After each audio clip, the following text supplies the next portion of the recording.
तर पंतप्रधान मोदींचा जागतिक नेते आणि उद्योजकांच्या प्रमुखांसोबत जवळपास 9 ज्या आहेत ते द्विपक्षीय बैठका झालेल्या आहेत।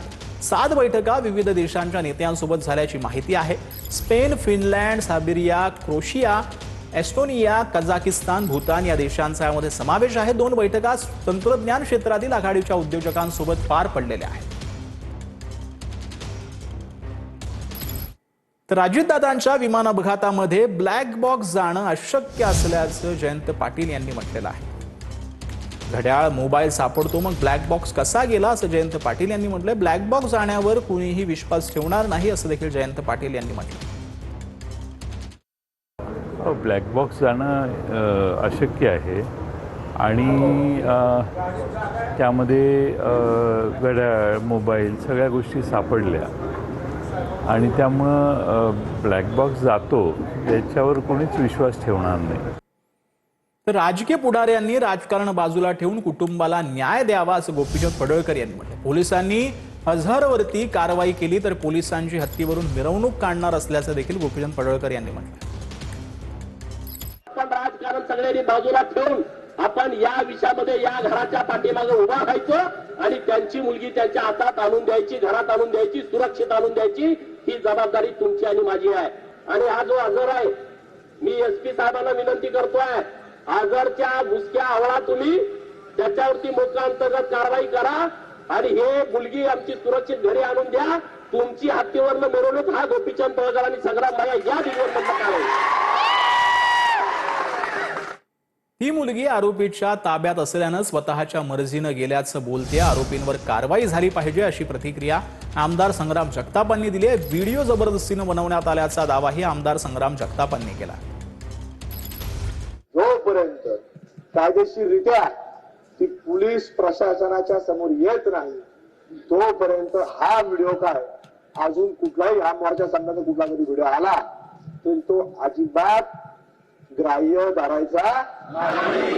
ही मुलगी काल हिंदू होती, आज हिंदू आहे आणि उद्याही हिंदू राहणार याची जबाबदारी आपल्या सगळ्यांची आहे। त्या आजरच्या बाबतीमध्ये सातत्याने सांगितलं जातं, आजर असा करतो, आजर तसा करतो। हा आजर नाही, हा आजगर झालेला आहे आणि त्याचं धाडस फक्त आणि फक्त प्रशासनाच्या सहकार्यामुळे चालू। तर ठाण्यातील भाजपा युवा मोर्चातील पदाधिकाऱ्यांमध्ये नाराजी आहे। पालिका निवडणुकीमध्ये महायुतीत बंडखोरी करणारे पदाधिकारी पुन्हा पक्षात सक्रिय झाल्यानं नाराजी आहे। भाजप आणि शिंदेच्या शिवसेनेतील पदाधिकारी पक्षात सक्रिय झाल्यानं काही जण नाराज आहेत। कारवाई न केल्यास हे आंदोलन करण्याचा युवा मोर्चानं इशारा दिलेला आहे। तर मीरा भाईंदरमध्ये नामांतराचा ठराव मंजूर करण्यात आला। टिपू सुलतान ऐवजी अशफाक उल्ला खान चौक नाव देण्याचा ठराव मंजूर करण्यात आलाय। नगरसेवक संजय पवारांनी मांडलेल्या प्रस्तावावरती सभागृहामध्ये जोरदार चर्चा झालेली आहे। जे लोकांची किंवा इतर संस्थांची मागणी होती की ते नाव बदलण्यात यावं, त्या मागणीनुसार आपण ते महासभेमध्ये हा विषय आणलं आणि विषय आणून लोकांसाठी आणि समाजासाठी, हितासाठी ज्यांची मागणी असते त्या मागणीनुसार आपण ते नाम बदल करण्यात ठराव मांडले। सर आता काय नाव ठेवणार आहे? अशफाक उल्ला खान फ्रीडम फायटर ऑलरेडी दिलेले आहेत। तर संविधानानं दिलेल्या अधिकारानुसार प्रतिमा लावणार असं शान-ए हिंद यांनी म्हटलेलं आहे। झाशीची राणी सावित्रीबाईंची प्रतिमा द्या, तीही आम्ही लावू। टिपू सुलतानच्या प्रश्नावरून उपमहापौर शान-ए हिंद यांनी हे उत्तर दिलेलं आहे। संविधान जिन बातों का अधिकार हमको देता है, संविधान में बाबा साहब अम्बेडकर के संविधान में हम रह के हर वो काम करेंगे जिसकी इजाजत संविधान दे। संविधान ने अभी मुझे सावित्रीबाई फुले उनकी प्रतिमा दी गई। मैंने उनसे कहा कि आप जो है वो मुझे झांसी की रानी की भी प्रतिमा दे, क्योंकि संविधान की बुक में टिपू सुल्तान साहब और झांसी की रानी का एक ही पेज पे फोटो, इसलिए मैंने वो भी उनसे मांगा। तर ठाकरेंच्या शिवसेनेचे आमदार मिलिंद नार्वेकरांचं फडणवीसांना पत्र पाहिल्यामध्ये मुंबई पुणे मार्गावरती बनवण्यात आलेल्या मिसिंग लिंक बाबत हे पत्र लिहिण्यात आलंय। मुंबई पुणे द्रुतगती मार्गावरील मिसिंग लिंक प्रकल्प पूर्ण झाल्यावर सुरक्षेच्या कारणास्तव 6 महिने केवळ प्रवासी वाहनच सोडण्यात यावीत अशी मागणी मिलिंद नार्वेकरांनी केली आहे। मिलिंद नार्वेकरांनी फडणवीसांकडे पत्राद्वारे ही मागणी केलेली आहे।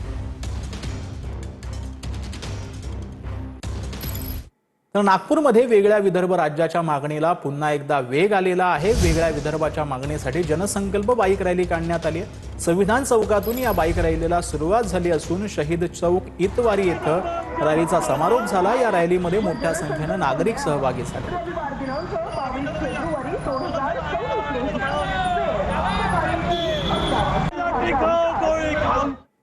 तर डोंबिवलीमध्ये मानपाडा पोलिसांनी बनावट औषधांचं मोठं रॅकेट उघड केलेलं आहे. उच्च रक्तदाबासाठी वापरल्या जाणाऱ्या टेल्मा AM या नामांकित औषधांच्या बनावट गोळ्यांची विक्री सुरू असल्याचं समोर आलंय. रुग्णांच्या जीवाशी खेळणाऱ्या या 2 बड्या वितरकांना पोलिसांनी बेड्या ठोकलेल्या आहेत. डोंबिवलीमधल्या श्रीरामा फार्माचा मालक पंकज उपाध्याय आणि मुंबईतील वितरक विवेक राय यांना मानपाडा पोलिसांनी बेड्या ठोकलेल्या आहेत. या बनावट गोळ्या उशिरा शरीरामध्ये विरघळतात, ज्यामुळे रुग्णांना हृदयविकाराचा किंवा स्ट्रोकचा गंभीर निर्माण धोका जो आहे तो होतो. असा धक्कादायक खुलासा FDA कडून करण्यात आला. औषधांमुळे होणाऱ्या दुष्परिणामाबद्दल अन्न औषध प्रशासनाने हा गुन्हा नोंद केलेला आहे. या गुन्ह्यामध्ये इतर आरोपी पण पाहिजे आहेत. तर त्यापैकी इतर आरोपींपैकी आम्ही विवेक अजय कुमार राय, एनॉर्मेड फार्मास्युटिकल कुरार विलेज या कंपनीचे डायरेक्टर आहेत, त्यांना अटक केलेली आहे. आणि त्याबाबतचं तर शिवजयंतीच्या पूर्वसंध्येला साताऱ्यातील अजिंक्यतारा किल्ल्यावर मशाल महोत्सव घेण्यात आला.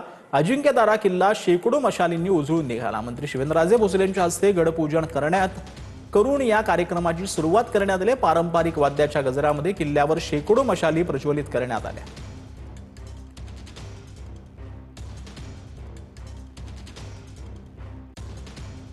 असणारा अजिंक्यतारा किल्ला शेकडो मशालींनी आज उजळून निघालेला पाहायला मिळत आहे. खरं तर शिवजयंतीच्या पूर्वसंध्येला आज या अजिंक्यतारा किल्ल्यावर हजारो शिवभक्त जे आहेत ते एकत्र झालेले पाहायला मिळत आहेत आणि मशाल महोत्सवाचं आयोजन जे आहे ते या ठिकाणी करण्यात आलेलं आहे. आज जर पाहिलं तर शेकडो मशाली ज्या आहेत त्या अजिंक्यतारा किल्ल्यावर प्रज्वलित झालेल्या पाहायला मिळत आहेत. मंत्री शिवेंद्रराजे भोसले यांच्या उपस्थितीत या ठिकाणी या मशाल महोत्सवाचं आयोजन करण्यात आलं आहे. आणि कॅमेरामन आमिर शेखसह संतोष नारोडे, TV9 मराठी, सातारा. तर शिवजयंतीच्या पूर्वसंध्येला शिवप्रेमींमध्ये उत्साहाचं वातावरण पाहायला मिळतंय. संभाजीनगर शहरामध्ये छत्रपती शिवाजी महाराजांना अभिवादन करण्यासाठी शिवप्रेमींनी गर्दी केली आहे. महाराजांच्या पुतळ्याभोवती आकर्षक अशी रोषणाई करण्यात आली.